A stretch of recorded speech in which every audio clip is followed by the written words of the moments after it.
বন্ধুরা, আজ আমরা প্রবেশ করতে চলেছি মননের এক বিস্ময়কর জগতে, যেখানে চিন্তার শক্তি, মনোযোগ ও স্মৃতিশক্তি একত্রে তৈরি করে মানুষের সত্যিকারের বল। Memory, how to develop, train and use it এই বইটি লিখেছেন প্রখ্যাত মনোবিজ্ঞানী উইলিয়াম ওয়াকার অ্যাটকিনসন, যিনি মানুষের মনের রহস্য উন্মোচনে সারা জীবন ব্যয় করেছেন।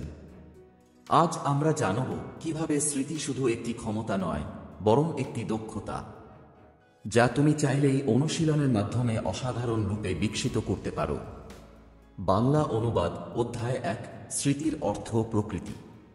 মানবমন এক বিস্ময়কর শক্তির আধার।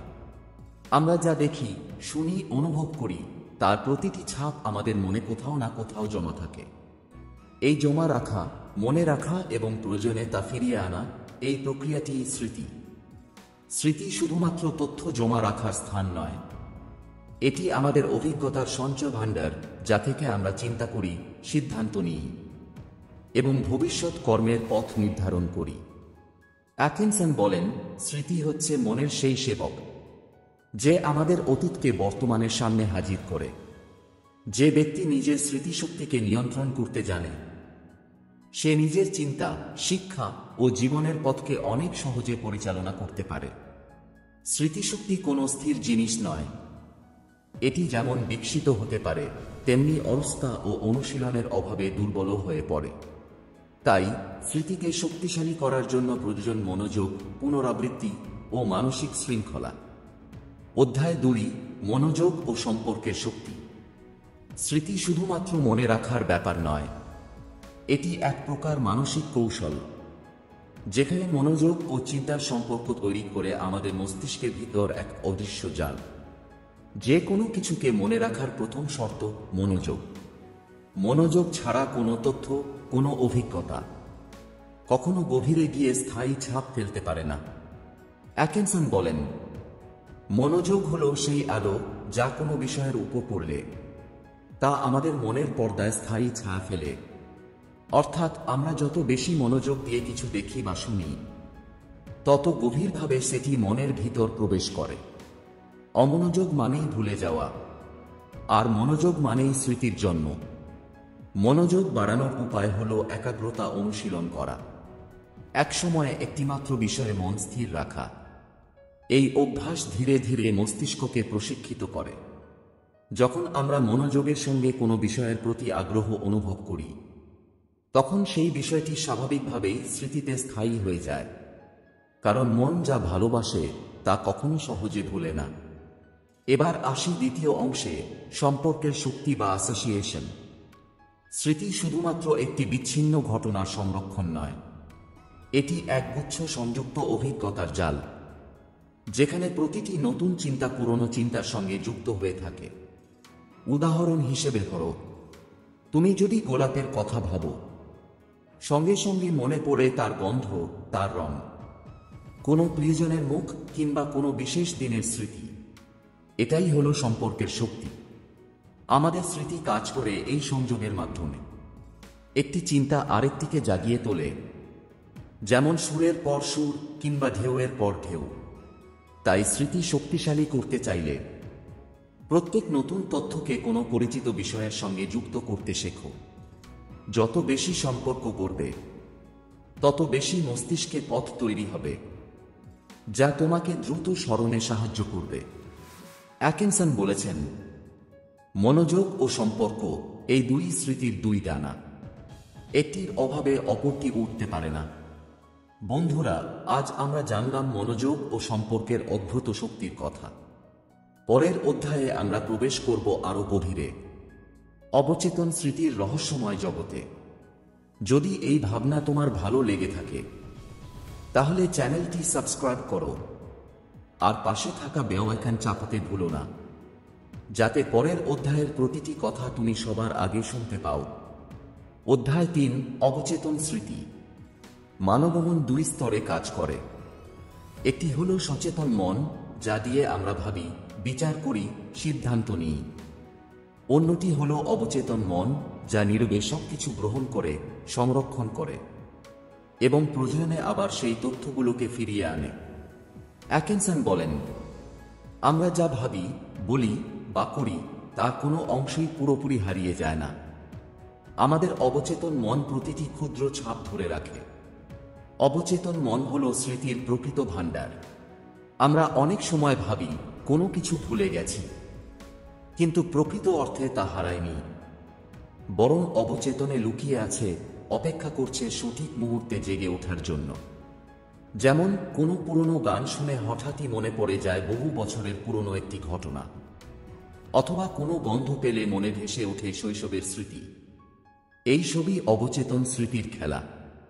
অবচেতন মন যেন এক বিশাল গ্রন্থাগার, যেখানে অগণিত চিন্তা, অনুভূতি, অভিজ্ঞতা নিঃশব্দে সঞ্চিত থাকে। আমরা সচেতনভাবে তাদের সবাইকে দেখতে পাই না, কিন্তু তারা আমাদের প্রতিটি কাজ, প্রতিটি অনুভূতিতে প্রভাব ফেলে। অবচেতন স্মৃতি সবসময় কাজ করছে। যখন আমরা ঘুমাই, বিশ্রাম নিই কিংবা অন্য কিছু ভাবি, তখনও অবচেতন মন মনে রাখছে, বিশ্লেষণ করছে ও প্রস্তুত করছে। এই শক্তিকে সক্রিয় করতে হলে প্রয়োজন আস্থা ও পুনরাবৃত্তি। যে চিন্তাগুলো আমরা বারবার মনে আনি, অবচেতন মন সেগুলোকেই সবচেয়ে গভীরে প্রথিত করে। তাই ইতিবাচক চিন্তা ও আত্মবিশ্বাসী মনোভাবই স্মৃতিকে শক্তিশালী ও পরিষ্কার রাখতে সাহায্য করে। অ্যাটকিনসন লিখেছেন, অবচেতন মন হল স্মৃতির নীরব প্রহরী।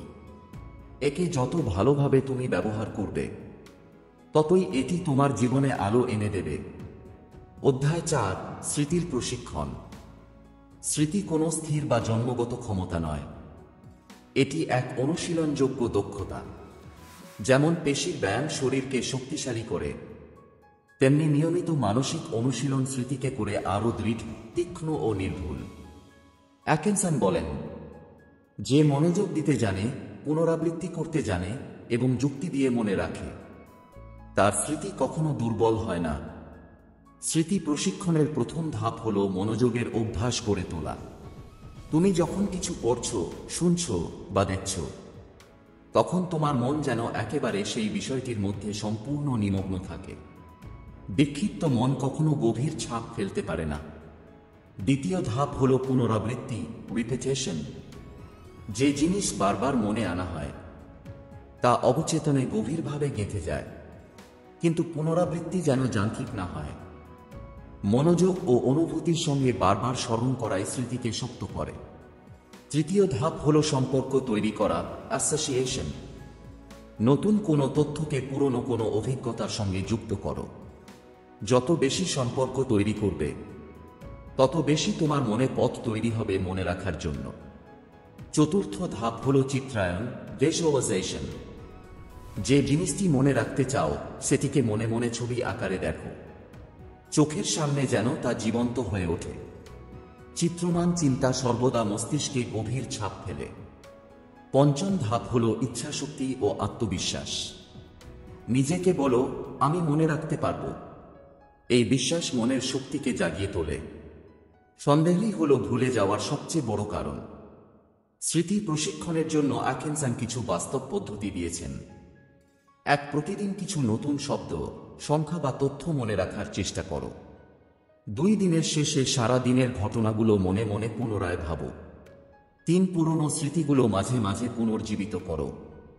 এতে মনে থাকা পথগুলো সক্রিয় থাকে। 4 অপ্রয়োজনীয় তথ্য নিয়ে মন ভর্তি করো না। গুরুত্বপূর্ণ জিনিসগুলোই মস্তিষ্কে স্থান দাও। 5 শারীরিক বিশ্রাম, সঠিক ঘুম ও শান্ত মন রাখো, কারণ ক্লান্ত মন কখনো স্মৃতি ধরে রাখতে পারে না। অ্যাটকিনসন লিখেছেন, স্মৃতি যত প্রশিক্ষিত হবে, মন তত নিয়ন্ত্রিত হবে, আর নিয়ন্ত্রিত মনই জীবনের সত্যিকারের শক্তি। অধ্যায় 5, স্মৃতির প্রযোগ।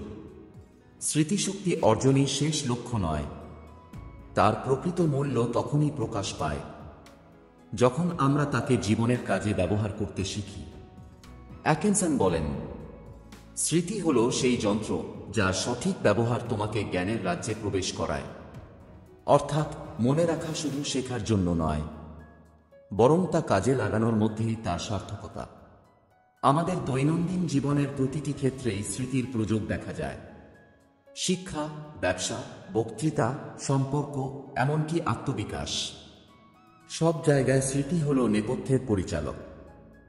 একজন ছাত্র যদি তার পাঠে মনোযোগী হয়, তাহলে সে শুধু পড়া মুখস্থ করে না, বরং শিখে ফেলে কিভাবে সেই জ্ঞানকে ব্যবহার করতে হয়। একজন বক্তা বা শিল্পী জানে, তার স্মৃতি যত প্রশিক্ষিত, ততই তার প্রকাশ তীক্ষ্ণ ও আত্মবিশ্বাসপূর্ণ। একজন ব্যবসায়ী জানে, তথ্য, সংখ্যা ও অভিজ্ঞতা মনে রাখা মানেই দ্রুত সিদ্ধান্ত নেওয়ার শক্তি অর্জন করা। তাই স্মৃতির প্রযোগ মানে জ্ঞানকে কাজে লাগানোর দক্ষতা। অ্যাটকিনসন এই প্রযোগের জন্য কিছু গুরুত্বপূর্ণ নীতি দিয়েছেন। এক, বুদ্ধিসম্মত ব্যবহার। সবকিছু মনে রাখার চেষ্টা নয়, বরং যা প্রয়োজনীয় শুধু সেটাই মনোযোগ দিয়ে মনে রাখা। অপ্রয়োজনীয় তথ্য মস্তিষ্কের জায়গা নষ্ট করে। 2, বিষয়ভিত্তিক স্মরণ। যে বিষয় নিয়ে কাজ করছো তার সঙ্গে সম্পর্কিত তথ্যগুলোকে গ্রুপ করে রাখো। এতে মনে পড়া সহজ হয় এবং যুক্তি তৈরি হয়। 3, বাস্তব অভ্যাস। যা শিখছো তা বাস্তবে প্রয়োগ করো। ব্যবহারিক স্মৃতিকে স্থায়ী করে তোলে। 4, আত্মবিশ্বাস। স্মৃতি দুর্বল নয়, শুধু অব্যবহৃত।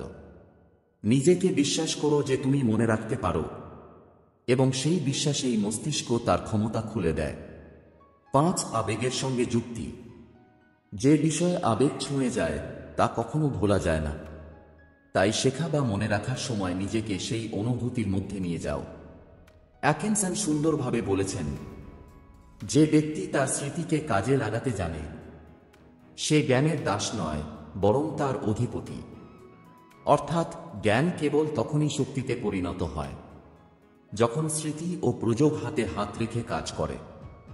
বন্ধুরা, আজ আমরা জানলাম স্মৃতির প্রযোগের প্রকৃত অর্থ, যেখানে শেখা রূপ নিয়ে প্রযোগে আর জ্ঞান রূপান্তরিত হয় প্রজ্ঞায়।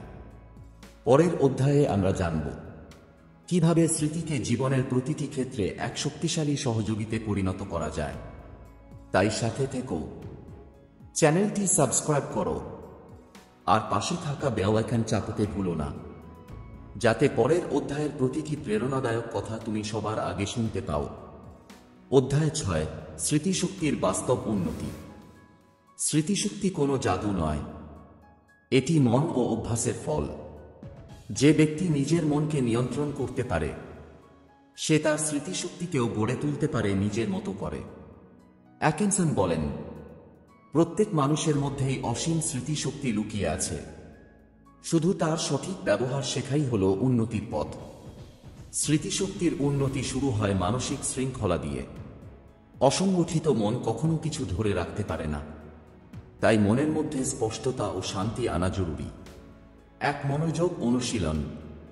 যখন কিছু শিখছো বা পড়ছো তখন সম্পূর্ণ মনোযোগ দাও শুধু সেই বিষয়ে। মন যেন ছুটে না যায় অন্যদিকে। প্রতিদিন কয়েক মিনিট নীরবে বসে মনকে এক বিষয়ে স্থির রাখার অভ্যাস করো। এটি স্মৃতিশক্তির ভিত্তি তৈরি করবে। 2, পুনরাবৃত্তি ও পর্যালোচনা। যে জিনিস মনে রাখতে চাও তা বারবার মনে করো, কিন্তু কেবল মুখস্থ নয়। ভাবো, বোঝো, নিজের ভাষায় বলো। দিনের শেষে শিখে নেওয়া বিষয়গুলো মনে করে যাও। এই ছোট অনুশীলন মস্তিষ্কে গভীর ছাপ ফেলে। 3, চিত্রায়ন, ভিজুয়ালাইজেশন। যা মনে রাখতে চাও সেটিকে চোখের সামনে ছবির মতো কল্পনা করো। চিত্রিত ভাবনাই মনের পর্দায় সবচেয়ে স্পষ্টভাবে থেকে যায়। যেমন, যদি তুমি কোনো নাম মনে রাখতে চাও, সেই নামের সঙ্গে কোনো দৃশ্য, মুখ বা রং যুক্ত করে নাও। 4, সম্পর্ক তৈরি, অ্যাসোসিয়েশন। নতুন তথ্যকে পুরনো তথ্যের সঙ্গে যুক্ত করো।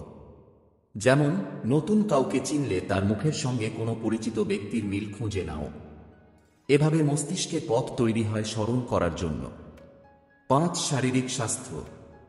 মস্তিষ্কের কার্যকারিতা শরীরের সঙ্গে সম্পর্কিত। সঠিক ঘুম, বিশ্রাম ও স্বাস্থ্যকর খাবার স্মৃতিকে প্রখর রাখে।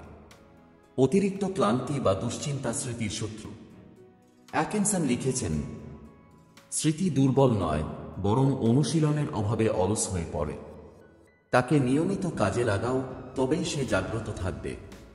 তুমি যখন প্রতিদিন নিজের মনকে সচেতনভাবে ব্যবহার করো, পড়ো, মনে রাখো, বিশ্লেষণ করো, পুনরাবৃত্তি করো, তখন তোমার মস্তিষ্ক ধীরে ধীরে এক প্রশিক্ষিত যন্ত্রে পরিণত হয়।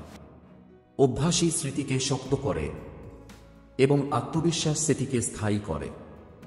বাস্তব উন্নতির কিছু সহজ কৌশল। সকালে ঘুম থেকে উঠে আগের দিনের 3টি গুরুত্বপূর্ণ কাজ মনে করো। কারো সঙ্গে কথা বলার সময় তার নাম দুবার ব্যবহার করো, এতে নাম মনে থাকে। বই পড়ে চোখ বন্ধ করে মনে মনে সারাংশ বলো। সপ্তাহে একদিন পুরনো অভিজ্ঞতা বা শেখা জিনিসগুলো রিভিউ করো। ইতিবাচকভাবে ভাবো, আমার স্মৃতি শক্তিশালী, আমি মনে রাখতে পারি। এই ছোট ছোট অভ্যাসগুলোই তোমার অবচেতন মনকে স্মরণে আরও দ্রুত ও স্পষ্ট করে তুলবে। অধ্যায় 7, স্মৃতি ও সাফল্যের সম্পর্ক। মানুষের সাফল্যের পিছনে অনেক উপাদান কাজ করে। জ্ঞান, পরিশ্রম, ইচ্ছাশক্তি, ধৈর্য। কিন্তু এই সব কিছুর ভিতের মতো কাজ করে একটি নীরব শক্তি, আর সেটি হল স্মৃতি। অ্যাটকিনসন বলেন, যে তার স্মৃতিকে নিয়ন্ত্রণ করতে পারে সে নিজের ভাগ্যকেও নিয়ন্ত্রণ করতে পারে। স্মৃতি হল সেই সেতু যা অতীতের অভিজ্ঞতাকে বর্তমানের কাজে রূপান্তরিত করে। যে ব্যক্তি নিজের অতীত শিক্ষা, ভুল, সাফল্য ও অভিজ্ঞতাকে মনে রাখে সে ভবিষ্যতের সিদ্ধান্তে আরও নিখুঁত হয়ে ওঠে। অন্যদিকে যে মানুষ সহজে ভুলে যায় সে বারবার একই ভুল পুনরাবৃত্তি করে, কারণ তার জীবনের অভিজ্ঞতা তার কাছে পথনির্দেশক হয়ে উঠতে পারে না। তাই সাফল্যের মূল হল অতীত অভিজ্ঞতাকে মনে রেখে ভবিষ্যতের কাজে লাগানো। একজন বিজ্ঞানী তার পূর্ববর্তী পর্যবেক্ষণ মনে রাখে বলেই নতুন আবিষ্কারের দিকে এগিয়ে যেতে পারে। একজন ব্যবসায়ী তার পুরনো অভিজ্ঞতা মনে রাখে বলেই নতুন পরিকল্পনায় সফল হয়। একজন শিক্ষার্থী পুরনো পাঠ মনে রাখে বলেই নতুন জ্ঞানকে সহজে আত্মস্থ করতে পারে। প্রতিটি সফল ব্যক্তির জীবনের ভিতেই লুকিয়ে আছে এক প্রশিক্ষিত, জাগ্রত স্মৃতি। স্মৃতি ও সাফল্যের সম্পর্কের 3টি মূলনীতি। 1, অভিজ্ঞতা থেকে শিক্ষা নেওয়া। প্রতিটি ঘটনা, ভালো বা খারাপ, এক একটি পাঠ। যে স্মৃতি থেকে শিক্ষা নিতে জানে সে ব্যর্থতাকেও সফলতার ধাপে পরিণত করে। 2, ধারাবাহিকতা বজায় রাখা। সফলতা কখনো একদিনে আসে না। প্রতিদিনের কাজ, অনুশীলন ও পুনরাবৃত্তি একত্রে মনের ভিতরে সাফল্যের ছাপ ফেলে। এই ধারাবাহিক স্মরণই আত্মবিশ্বাস গড়ে তোলে। 3, ইতিবাচক স্মৃতি সংরক্ষণ। মন যেমন নেতিবাচক অভিজ্ঞতা ধরে রাখতে পারে তেমনি ইতিবাচক স্মৃতিও সংরক্ষণ করতে পারে। যে ব্যক্তি নিজের সাফল্যের মুহূর্তগুলো মনে রাখে সে চ্যালেঞ্জের মুহূর্তেও শক্তি পায়। অ্যাটকিনসন বলেন, সফল মানুষের মন শুধু জ্ঞানে নয়, স্মৃতিতেও শৃঙ্খলিত। তিনি আরও লেখেন, ভালো স্মৃতি মানে কেবল মুখস্থ নয়, বরং জীবনের শিক্ষাকে সঠিক সময় ব্যবহার করার ক্ষমতা। স্মৃতি সাফল্যের জন্য কাজ করে 3 ভাবে। প্রেরণার উৎস হিসেবে পুরনো সাফল্যের স্মৃতি আমাদের নতুন উদ্যম দেয়। সতর্কতার শিক্ষক হিসেবে পুরনো ভুলের স্মৃতি ভবিষ্যতে আমাদের রক্ষা করে। জ্ঞান সংগ্রাহক হিসেবে অতীত অভিজ্ঞতার ভাণ্ডার ভবিষ্যৎ সৃষ্টির ভিত্তি করে। উপসংহার, স্মৃতি ও সাফল্য একে অপরের পরিপূরক। যে তার মনকে স্মরণে সুশৃঙ্খল রাখে সে তার জীবনকেও সাফল্যের পথে এগিয়ে নিয়ে যেতে পারে। স্মৃতি হল এক অদৃশ্য শিক্ষক যে নীরবে আমাদের প্রতিদিন শিক্ষা দেয়, কিন্তু সেই পাঠ শুধু তারাই গ্রহণ করতে পারে যারা মন দিয়ে শুনতে জানে। অধ্যায় 8, স্মৃতি, মন ও আত্মোন্নতি। স্মৃতি শুধু তথ্য সংরক্ষণের ক্ষমতা নয়, এটি মানুষের আত্মোন্নতির অন্যতম মূল চাবিকাঠি। কারণ মন, চিন্তা ও স্মৃতি এই 3টি একসঙ্গে কাজ করে গঠন করে আমাদের ব্যক্তিত্ব ও চরিত্র।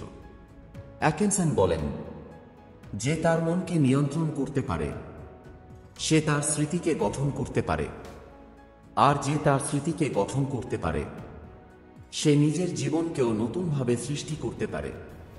স্মৃতি ও মন এই দুইয়ের সম্পর্ক। মন হল সেই ক্ষেত্র যেখানে চিন্তার বীজ রোপিত হয়, আর স্মৃতি হল সেই বীজের ফসল। তুমি যা ভাবো, যা অনুভব করো তা মনের গভীরে স্মৃতির আকারে স্থায়ী ছাপ ফেলে। প্রতিদিনের চিন্তা, কথা, আচরণ সবই ধীরে ধীরে তোমার অবচেতনে জমা হয় এবং সময়ের সঙ্গে সঙ্গে তোমার চরিত্র ও ব্যক্তিত্বের রূপ নেয়।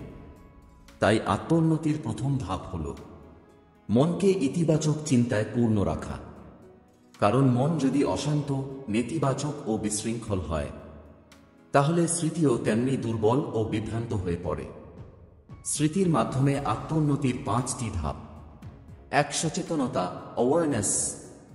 নিজের চিন্তা ও অভিজ্ঞতাকে লক্ষ্য করো। কি শিখছ, কি মনে রাখছ, সেগুলো তোমার জীবনে কি প্রভাব ফেলছে তা বোঝো। সচেতন মনই আত্মোন্নতির সূচনা করে। 2. ইতিবাচক চিন্তা। ভালো চিন্তা, ভালো অনুভূতি, ভালো স্মৃতি, এই 3-এ মন আলোকিত হয়। তুমি যত বেশি সুন্দর স্মৃতি তৈরি করবে, তত বেশি তোমার মানসিক শক্তি বাড়বে। 3. পুনরালোচনা, রিফ্লেকশন। প্রতিদিন কয়েক মিনিট নিজের দিনটি মনে করো। আজ তুমি কি শিখলে, কোথায় ভুল করলে এবং কিভাবে আরো ভালো হতে পারো, এই ভাবনা অবচেতন মনে আত্মবিকাশের বীজ বপন করে। 4. আত্মবিশ্বাস, কনফিডেন্স। নিজেকে বিশ্বাস করো যে তুমি শিখতে ও মনে রাখতে পারো। এই বিশ্বাস অবচেতন মনে এমন শক্তি জাগিয়ে তোলে যা জীবনের প্রতিটি ক্ষেত্রে তোমাকে উন্নতির দিকে নিয়ে যায়। 5. আদর্শ অনুশীলন, প্র্যাকটিস অফ আইডিয়ালস। যে নীতি বা আদর্শ তুমি মানো, সেগুলো প্রতিদিনের জীবনে প্রয়োগ করার চেষ্টা করো। বারবার এই অনুশীলনই তোমার মনের অভ্যন্তরে স্থায়ী পরিবর্তন আনে। অ্যাটকিনসন লিখেছেন, স্মৃতি হল আত্মার আয়না। মন সেখানে যেমন ভাবনা ফেলে, জীবন তেমনই প্রতিফলন দেয়। অর্থাৎ তুমি যদি তোমার মনের মধ্যে ভালো চিন্তা, শান্তি ও জ্ঞান জমা করো, তাহলে স্মৃতি তোমাকে শক্তিশালী ও স্থির করবে। কিন্তু যদি মন ভরে থাকে ভয়, রাগ বা হিংসায়, তাহলে স্মৃতি হবে দুর্বল ও বিভ্রান্ত। তাই আত্মোন্নতির জন্য স্মৃতিকে শুদ্ধ রাখা জরুরি, যেন সেখানে কেবল ইতিবাচক ও উপকারী চিন্তার ছাপই জমা হয়। উপসংহার: স্মৃতি, মন ও আত্মোন্নতি, এই 3-এর মধ্যে রয়েছে গভীর সম্পর্ক। মন তৈরি করে স্মৃতি, স্মৃতি তৈরি করে অভ্যাস, আর অভ্যাস গড়ে তোলে মানুষকে। যে ব্যক্তি নিজের মনের চিন্তা ও স্মৃতিকে নিয়ন্ত্রণ করতে শেখে, সে নিজের ভাগ্যকেও নিয়ন্ত্রণ করতে পারে। অ্যাটকিনসন সুন্দরভাবে বলেছেন, তুমি তোমার মন যেমন গঠন করবে, তোমার জীবনও তেমনই গঠিত হবে। অধ্যায় 9, স্মৃতি এক জীবন্ত শক্তি।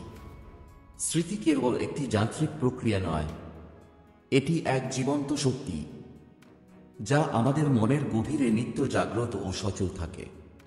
অ্যাটকিনসন বলেন, স্মৃতি জীবন্ত কারণ এটি মননের এক অংশ নয়, এটি মন নিজেই। অর্থাৎ স্মৃতি কোনো স্থির বস্তু নয় যা একবার সংরক্ষিত হলে চিরদিন একইভাবে থাকে, বরং এটি ক্রমাগত বিকশিত, পরিবর্তনশীল ও সজীব। এটি আমাদের চিন্তা, অনুভূতি, অভিজ্ঞতা এবং ইচ্ছা শক্তির সঙ্গে গভীরভাবে যুক্ত। যখন আমরা কিছু মনে রাখি, তখন সেই চিন্তার এক ক্ষুদ্র স্পন্দন আমাদের স্নায়ুতন্ত্রে প্রতিধ্বনিত হয়। এই প্রতিধ্বনি কখনো হারায় না, বরং মনের গভীরে এক জীবন্ত কম্পন হিসেবে রয়ে যায়। আমাদের প্রতিটি অভিজ্ঞতা, প্রতিটি চিন্তা, প্রতিটি অনুভূতি এই জীবন্ত স্মৃতিশক্তির ভিতরেই রূপ ধারণ করে। এগুলোই ভবিষ্যতে আমাদের চিন্তার দিক নির্দেশ দেয়, আমাদের সিদ্ধান্ত, মনোভাব ও ব্যক্তিত্বকে গঠন করে। অ্যাটকিনসন লিখেছেন, স্মৃতি কেবল অতীতকে ধরে রাখে না, এটি ভবিষ্যৎকে নির্মাণ করে। অতএব স্মৃতি হল সৃষ্টিশীল শক্তি। যেমন এক বীজ মাটির নিচে লুকিয়ে থেকে ভবিষ্যতে অঙ্কুরিত হয়, তেমনি প্রতিটি স্মৃতি মনের গভীরে বপন হয় এবং সময় এলেই চিন্তা বা প্রেরণার রূপে প্রকাশ পায়। তুমি যদি মনকে উচ্চ চিন্তা, ইতিবাচক অনুভূতি ও জ্ঞানে পূর্ণ রাখো, তবে তোমার স্মৃতির শক্তিও সজীব ও নির্মল থাকবে। আর যদি মন ভরে ওঠে ভয়, রাগ বা বিভ্রান্তিতে, তবে স্মৃতিও তেমনি দুর্বল ও বিশৃঙ্খল হয়ে যাবে। স্মৃতির জীবন্ততার 3টি দিক। এক বৃদ্ধির ক্ষমতা, পাওয়ার অফ গ্রাফ। স্মৃতি যত বেশি ব্যবহার করবে তত বেশি শক্তিশালী হবে। অল্প ব্যবহৃত স্মৃতি দুর্বল হয়ে পড়ে, আর বারবার অনুশীলিত স্মৃতি আরও গভীর হয়। দুই প্রভাবের ক্ষমতা, পাওয়ার অফ ইনফ্লুয়েন্স। প্রতিটি স্মৃতি তোমার মনের অবচেতন অংশে এক অদৃশ্য প্রভাব ফেলে। ভালো চিন্তা ভালো প্রভাব সৃষ্টি করে, খারাপ চিন্তা মনের শক্তিকে ক্ষয় করে। তিন পুনর্জীবনের ক্ষমতা, পাওয়ার অফ রিনিউয়াল। স্মৃতি কখনো পুরোপুরি হারায় না। সঠিক উদ্দীপনা বা অনুভূতি পেলে পুরনো স্মৃতি নতুন জীবনের মতো ফিরে আসে, যেন ঘুমন্ত বীজে হঠাৎ বৃষ্টি পড়েছে। অ্যাটকিনসন বলেন, তুমি তোমার স্মৃতিকে কেমনভাবে ব্যবহার করছো সেটাই নির্ধারণ করবে তোমার মনের প্রাণশক্তি। এই শক্তিকে সঠিকভাবে কাজে লাগাতে হলে মনকে শান্ত, মনোযোগী ও ইতিবাচক রাখতে হবে। কারণ স্মৃতি তখনই প্রাণবন্ত হয় যখন মন প্রশান্ত, ইচ্ছা দৃঢ় ও চিন্তা নির্মল থাকে। উপসংহার: স্মৃতি কোনো মৃত সংরক্ষণ নয়, এটি চেতনার জীবন্ত প্রবাহ। এটি আমাদের চিন্তা, সৃষ্টিশীলতা ও সাফল্যের ভিতরে প্রবাহিত এক নীরব শক্তি। যে ব্যক্তি তার স্মৃতিকে জীবন্ত রাখে সে নিজের মনকে সদা জাগ্রত রাখে, আর সেই জাগ্রত মনই তাকে জীবনের প্রতিটি ক্ষেত্রে এগিয়ে নিয়ে যায়। অ্যাটকিনসন সুন্দরভাবে বলেছেন, স্মৃতি হল সেই শক্তি যা অতীতকে বর্তমানের মধ্যে এনে ভবিষ্যৎ সৃষ্টি করে। অধ্যায় 10, স্মৃতিশক্তির চূড়ান্ত ব্যবহার ও আত্মনিয়ন্ত্রণ। স্মৃতি মানুষের জীবনের এক অমূল্য সম্পদ, কিন্তু এর প্রকৃত শক্তি প্রকাশ পায় তখনই যখন আমরা শিখি কিভাবে একে নিয়ন্ত্রণ ও সঠিকভাবে ব্যবহার করতে হয়। অ্যাটকিনসন বলেন, অসংযত স্মৃতি যেমন বিভ্রান্তি আনে, তেমনি নিয়ন্ত্রিত স্মৃতি জ্ঞান ও প্রজ্ঞার উৎস হয়ে ওঠে। আমাদের অনেকেরই সমস্যা হলো আমরা ভুলে যাই যেখানে মনে রাখা প্রয়োজন, আর মনে রাখি যেগুলো ভুলে যাওয়া উচিত। এই বিশৃঙ্খলা আসে কারণ আমরা মনকে নিয়ন্ত্রণে আনতে পারি না। স্মৃতিশক্তির চূড়ান্ত ব্যবহার মানে মনের প্রতিটি চিন্তা, অনুভূতি ও স্মরণকে এক নির্দিষ্ট লক্ষ্যের দিকে পরিচালিত করা, এক মনোযোগের প্রশিক্ষণ। মনোযোগই হল স্মৃতির দরজা। যখন মন সম্পূর্ণভাবে এক বিষয় নিবিষ্ট হয় তখন সেই অভিজ্ঞতা গভীরভাবে স্মৃতিতে ছাপ ফেলে। কিন্তু মন যদি অস্থির হয় তবে স্মৃতিও টুকরো টুকরো হয়ে যায়। অ্যাটকিনসন বলেন, যে মনোযোগ শিখে নিয়েছে সে স্মৃতির অর্ধেক পথ অতিক্রম করে ফেলেছে। প্রতিদিন কিছু সময় ধ্যান, একাগ্রতা বা নীরব চিন্তায় কাটাও। এতে মন ধীরে ধীরে নিয়ন্ত্রণে আসে এবং স্মৃতির শক্তিও বাড়ে। 2, চিন্তার শৃঙ্খলা। মনের মধ্যে চলমান প্রতিটি চিন্তাই এক একটি স্মৃতি বীজ। যে চিন্তা বিশৃঙ্খল তা বিভ্রান্তি তৈরি করে, আর যে চিন্তা শৃঙ্খলিত তা গঠন করে জ্ঞান ও প্রজ্ঞা। অতএব প্রতিদিন নিজের চিন্তাগুলিকে পর্যবেক্ষণ করো। যা প্রয়োজন নেই তাকে ছেড়ে দাও। যা ভালো, সত্য ও প্রেরণাদায়ক কেবল সেটাকেই মনে রাখো। 3, ভুলে যাওয়ার শিল্প। আত্মনিয়ন্ত্রণের একটি গুরুত্বপূর্ণ দিক হল অপ্রয়োজনীয় বা কষ্টদায়ক স্মৃতি ভুলে যাওয়া শেখা। সব স্মৃতি ধরে রাখার দরকার নেই যা তোমার শান্তি নষ্ট করে, যা তোমার শক্তি হ্রাস করে। সেগুলোকে সচেতনভাবে বিদায় দাও। অ্যাটকিনসন বলেন, স্মৃতিশক্তির সবচেয়ে বড় গুণ হল কেবল মনে রাখা নয়, বরং প্রয়োজনে ভুলে যাওয়া। 4, ইচ্ছাশক্তির ভূমিকা। ইচ্ছাশক্তি হল সেই নিয়ন্ত্রক শক্তি যা স্মৃতিকে সঠিক পথে চালিত করে। যখন ইচ্ছা দৃঢ় হয় মনও তার আদেশ মেনে চলে। তুমি যদি মনোযোগ সহকারে নিজেকে বলো, আমি এটি মনে রাখব, তাহলে অবচেতন মন সেটিকে শক্তভাবে ধারণ করে রাখবে। ঠিক তেমনি যদি তুমি দৃঢ়ভাবে বলো, আমি এটি ভুলে যাব, তাহলে মস্তিষ্ক ধীরে ধীরে সেই তথ্যের প্রতি অনাসক্ত হয়ে পড়বে। 5, স্মৃতিকে আত্ম-উন্নতির পথে ব্যবহার। স্মৃতি শুধুমাত্র জ্ঞান অর্জনের জন্য নয়, বরং চরিত্র গঠনের জন্য প্রয়োজনীয়। তোমার জীবনের প্রতিটি অভিজ্ঞতা থেকে শিক্ষা নাও। যা ভালো তা গ্রহণ করো, যা ভুল তা সংশোধন করো, আর যা কষ্টের তা শক্তির রূপে পরিণত করো। এভাবেই স্মৃতি আত্মোন্নতির এক জীবন্ত সোপান হয়ে ওঠে। অ্যাটকিনসন লিখেছেন, স্মৃতি তোমার শিক্ষক, ইচ্ছাশক্তি তোমার পথ প্রদর্শক, আর আত্মনিয়ন্ত্রণ তোমার মুক্তির দরজা। অর্থাৎ স্মৃতিকে নিয়ন্ত্রণ মানে নিজের মন ও জীবনকে নিয়ন্ত্রণ করা। এই নিয়ন্ত্রণই মানুষকে পরিপূর্ণতার দিকে নিয়ে যায়। উপসংহার: স্মৃতিশক্তির চূড়ান্ত ব্যবহার হল মন, চিন্তা ও ইচ্ছাশক্তির মধ্যে সামঞ্জস্য সৃষ্টি করা। তখনই মানুষ নিজের জীবনের মালিক হয়ে ওঠে। স্মৃতি তখন কেবল অতীত সংরক্ষণের মাধ্যম নয়, বরং বর্তমান নিয়ন্ত্রণ ও ভবিষ্যৎ গঠনের শক্তি হয়ে দাঁড়ায়। অ্যাটকিনসন সুন্দরভাবে বলেন, যে নিজের স্মৃতিকে নিয়ন্ত্রণ করতে পারে সে নিজের ভাগ্যকেও নিয়ন্ত্রণ করতে পারে। বন্ধুরা, আজ আমরা জানলাম স্মৃতিশক্তির আসল মাহাত্ম্য কেবল মনে রাখা নয়, বরং সেটিকে সঠিকভাবে ব্যবহার ও নিয়ন্ত্রণ করা। যখন আমরা মন, ইচ্ছা ও স্মৃতিকে এক পথে চালিত করি, তখনই জীবনে আসে প্রকৃত সাফল্য ও শান্তি। এই বইয়ের শেষ অধ্যায়ে আমরা দেখলাম স্মৃতি আসলে মানুষের আত্মারই এক সম্প্রসারিত শক্তি।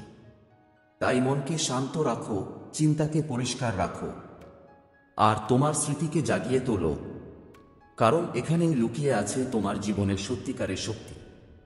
চ্যানেলটি সাবস্ক্রাইব করো আর পাশে থাকা বেল আইকন চাপতে ভুলো না, যাতে এরকম আরও অনুপ্রেরণামূলক অধ্যায় তুমি সবার আগে শুনতে পাও। সবাই ভালো থাকুন, সুস্থ থাকুন। ধন্যবাদ।